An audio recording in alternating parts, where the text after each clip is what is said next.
Well, thanks, Monica, for the very kind introduction, and it's really nice to be here at ARS. I'd like to thank you as well as the organizing committee for putting together this great session, and I'm looking forward to hearing all the speakers. So I'm going to start off with a talk on breast cryoablation literature review, and I'm going to update my trial as well as current trials. This is my disclosure. So a little historical perspective for everyone. Obviously, everybody knows that radical mastectomy was first performed for breast cancer in the 1800s, followed by modified radical mastectomy not until the 1960s.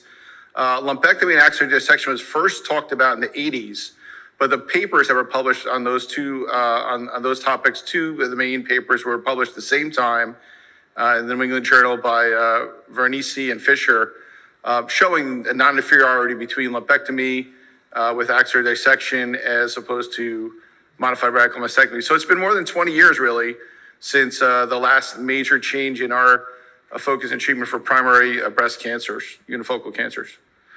Some of the first studies published in the literature were really 20 years ago, and these were kind of laying the ground for where we are today. And two of those studies, one by Flederer and colleagues in Europe, cryotherapy for breast cancer under ultrasound guidance, and Dr. Robideau, who I just saw at SBI out of Michigan, on breast cancers, mammographic and ultrasound findings following cryo, were done in 2002, 2004. I'm going to focus on Dr. Robideau's paper here. She and her colleague, Dr. Michael Sable from Michigan, did a really small pilot study. It was one of the first trials using cryo and ultrasound guidance for breast cancer. It was only 9 patients. Solitary cancers, 8 to 18 millimeters. 7 of them, after the trial, they all went to lumpectomy, and 7 of them had no residual cancer. One patient did, but as they noted, they had really good results in the patients that were all 17 millimeters or less, and the patients who didn't have extensive DCIS. So kind of this was like one of the things when I was putting together the ICE3 trial that I kind of utilized in my thought process and trying to figure out what patients would be best for this procedure. So then later on, some feasibility studies were done. Dr. Littrup, again, out of a Detroit area, in JVR, published his work regarding cryotherapy for breast cancer. And Dr. Menenti out of Europe, almost the same time, 2011, local ablation for unifocal breast cancers and primary experience and results. So again, I'll focus on Dr. Littrup's trial here. It was one of the first trials using ultrasound guidance for cryoablation. He did 11 patients who had 22 cancers. These are all women who didn't want anything else done. And that really is a very similar experience to what all of us here at this table see in our daily practices. A lot of women are either non-surgical candidates that we see for cryo or patients who, for whatever reason, don't want to have breast surgery. And this was offered to this cohort of patients using ultrasound and CT.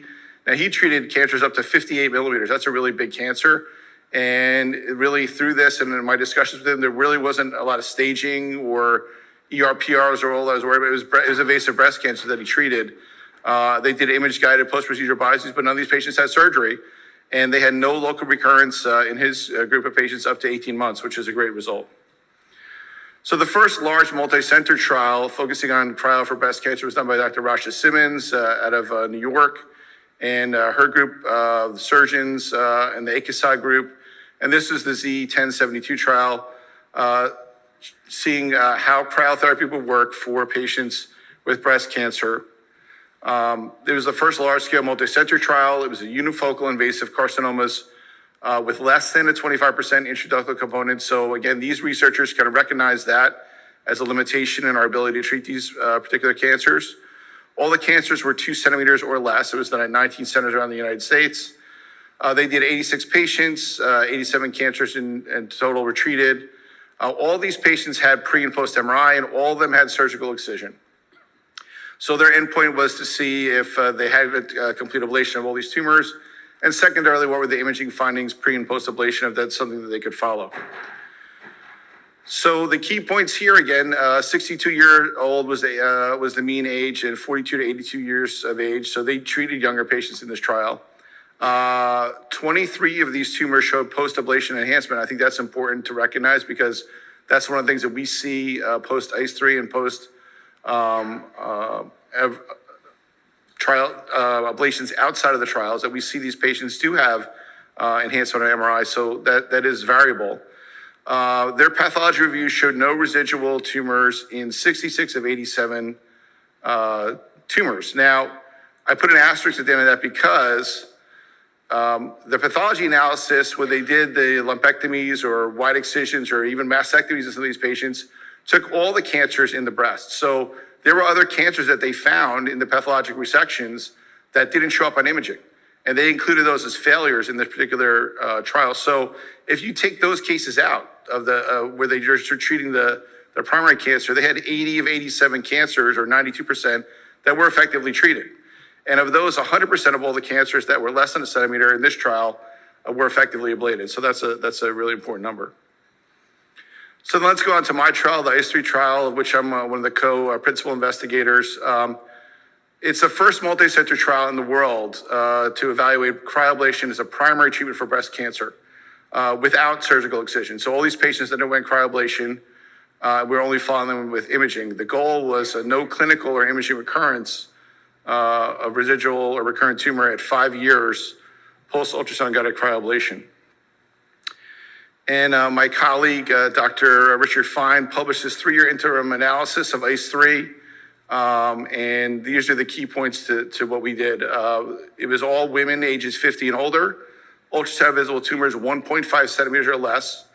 So if you think about that in your daily practice, that's probably 50 to 60% of the tumors that you see on a daily basis because of the way we can find things with imaging these days. They're all biopsy-proven unifocal invasive carcinomas, no lobular cancers, and no DCIS. I want to focus on this briefly. Why? Because those are hard to see by ultrasound. So we wanted to exclude those patients up front because we didn't want to put them into this cohort of patients and then say it was a failure. And really what it was an imaging failure. So they were excluded. They were all low-grade tumors, PR positive, PR negative, and all patients were HER2 negative for this. So all the patients were clinically lymph node negative as well, and we'll get to that in a little bit. None of the patients had surgical resection. All the patients had 5-year imaging follow-up. So this was 19 sites throughout the United States. 194 patients were enrolled in this trial. The mean age was 75. The mean tumor size, 8.1 millimeters. This is also important. There were no severe adverse events. So all these patients underwent this procedure with ultrasound-guided cryoablation under local anesthesia. And the worst adverse event that we had was hematoma. The mean follow-up was 35 months. And at this 3-year published interim analysis, we had 190 of 194 patients with no clinical or imaging recurrence, or 97.96% success rate. And 95% of these patients had satisfaction with the cosmetic results at this point. So I always, when I give this lecture, or not infrequently when I give this lecture, put up this slide for a couple of reasons. And I keep it in my talks for these reasons. Number one, I'm a big Disney fan. Everyone who knows me personally knows I'm a fan of Disney. Second, I think this kind of procedure, even years ago, was thought of as like some kind of magical thing. And we're freezing something, and it's a great example. Elsa, the ice queen from Frozen, she takes out her hand, she freezes something, it freezes, right? So I kind of thought of that as a good analogy for this. But as I continue with this, it's kind of, this is a bold person who was she was courageous. And I kind of feel like that's, where this procedure has come and where it's gone, because a lot of people thought of this as some kind of magical thing, but really it's kind of more of like a reality and affirming type of procedure. So I kind of leave this in there as kind of that as a reminder to me as well. And I'd be remiss unless I showed you a case here from ICE3. So here's a 6 millimeter invasive carcinoma. So we get the pointer working. Nope. There we go. So that's the cancer. Something that we kind of see in our practice. Here's the ice probe going through the posterior margin of the cancer. And here's the nice ice ball that we get from this. It's about a 3 by 5 centimeter ice ball to kill a 6 millimeter cancer. So it's certainly overkill, I would say, but we want to get a nice margin for the trial and make sure that we were effective in treating these cancers. And here's some of the imaging follow-up. So here you can follow the arrows. We have a really nice data set, which hopefully we'll be publishing soon, of the imaging findings for all of you to look at post-cryoablation, because we have a 5-year, 6-year follow-up set. And this is not infrequent. What we find here, here's the initial cancer. Here it is, that little dot. And this dot here is what we ablated and follow up 6 months, 12 months, 24 months. You can see that kind of goes away. And all you see is this little fibrosis and scarring and cryohalo around the site of the tumor. And then as we go along, interestingly enough, we get this kind of fat necrosis and calcification that forms sometimes pretty robust in patients that are mostly fatty breasted. So in this patient, we had up to 72-month follow-up, and you see there's a really dense calcification that's all benign, but that's the sequelae of this cryoablation procedure in this patient. And then I throw in this slide too as well, which I keep in, which is Olaf. And this is because, this is kind of really how my patients feel after this procedure. Cosmetically, they really have no findings post-procedure. You would have no idea that anything was done, as opposed to the scarring that you get with lumpectomies sometimes. And the patients and their families are super happy that we did this procedure. So here's what everyone's kind of waiting for, and I'm going to tease this is the ICE3 update today, because as of March 2024, we finished following up our last patient with ICE3 for 5 years. So now I can kind of share with this group, as was shared by Dr. Fine recently at the ASBS meeting a few weeks ago, what the 5-year follow-up findings are. And we're going to later this year hopefully have our final findings for you for ICE3. And that is that after 5 years follow-up, and the mean follow-up was 51.5 months, we lost some patients to follow-up, and we lost some patients to death, and they couldn't be followed for 5 years. But the mean 51.5 months, so the ipsilateral breast tumor recurrence rate was 4.3% from ICE3. And of those patients, and that's why I highlight this in yellow here, of those patients who had adjuvant endocrine therapy, the recurrence rate was only 2.7%. So that was really pretty good, and a lot better than I kind of expected when I started ICE3 in 2014. So those rates are really, really good. There were no severe adverse events reported. And actually at the end, when we did our patient satisfaction surveys, there was 100% patient satisfaction with the cosmetic results. If you compare that to the literature with lumpectomy, it's about 66% of the best literature. So that's a major improvement as well. So overall, the 5-year recurrence is similar to that of lumpectomy, with the benefit of being in office-based surgical treatment done under local anesthesia. Here's a trial that was recently published in Surgical Oncology. It was very similar to ICE3, single center, mean age 71 years, mean tumor 8.7 millimeters, no adverse events.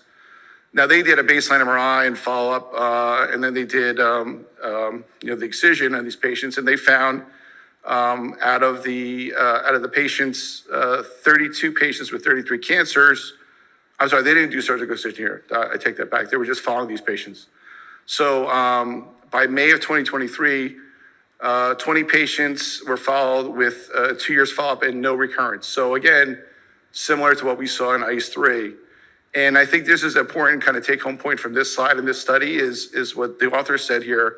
De-escalation of therapy plays an important role in decreasing treatment's burden and improving the patient's quality of life. So that was a major goal for me when starting this cryoablation, is to offer women something that we could treat effectively their breast cancers and yet save them the harms of surgery. So this was also kind of something that came out recently. Some of you may have seen this. One of the criticisms of ICE3 was, what do you do with sentinel nodes? Because most of the standard of care today is that you do a lumpectomy with sentinel node evaluation somehow, or sentinel node dissection. And that's true. And we offered sentinel node where appropriate in our cohort of patients from ICE3. So, the Choose Wisely campaign suggested that women older than 70 don't need sentinel node analysis, and that was published. So that kind of took care of those patients. But this SOUND trial came out recently, and the question was: is omission of axillary surgery non-inferior to sentinel lymph node biopsy in a certain cohort of patients? So this is a randomized trial 18 centers throughout Europe and Chile. 1,405 patients is a pretty good amount of patients with cancers 2 centimeters or less. And they randomized them to either sentinel node or no sentinel node biopsies with a mean tumor size of 11 millimeters. And they followed them for 5.8 years. So focusing on some of the main results here, the sentinel lymph node group, 97 patients had positive axillary lymph nodes. Both patients, this is important, had adjuvant and radiotherapy. So I think that's an important take-home point of this sound trial, this study. But if you look at it, I'm going to skip to the end. So overall, the omission of axillary surgery was non-inferior to surgical staging performed by sentinel lymph node biopsy. So these data are consistent with what's published in Choose Wisely. So what this is saying basically is the randomized clinical trial found that omission of axillary surgery was non-inferior to sentinel lymph node biopsy in women with small breast cancers and negative results on ultrasonography of the axillary lymph nodes. These results suggest that patients with these features can be safely spared any axillary surgery when the lack of pathologic information does not affect the postoperative treatment plan. So basically, that checked the box for ICE3, is that all these patients that we did for ICE3 don't need to have sentinel lymph node biopsy. So this was a great trial that was done, and I thank the authors for doing so. Here's a couple of papers, one by my colleague sitting to my left here, Dr. Ward, and his colleagues. These are kind of ultrasound guided cryoablation overview papers. So things if you're starting your practice, you want to look as a nice reference paper. This is a really nice paper. It talks about indications, mechanisms of action, devices, risks, techniques, and follow-up. And then here's one that Monica and myself and our other colleagues published as well recently in Academic Radiology back in the fall. Again, another overview of cryo and the historical perspective and tactical considerations and such. So I'll conclude with this. Cryoablation for breast cancer is feasible, it's safe, it's well tolerated. It's an outpatient procedure and that can be performed with ultrasound guidance and local anesthesia. The interim results of the past and current trials and now the final results of ICE3 are showing a clinical success rate of around 97% for these patients and even higher in those patients who have adjuvant therapy. The results are consistent with the expected recurrence rates following surgical lumpectomy in the published literature.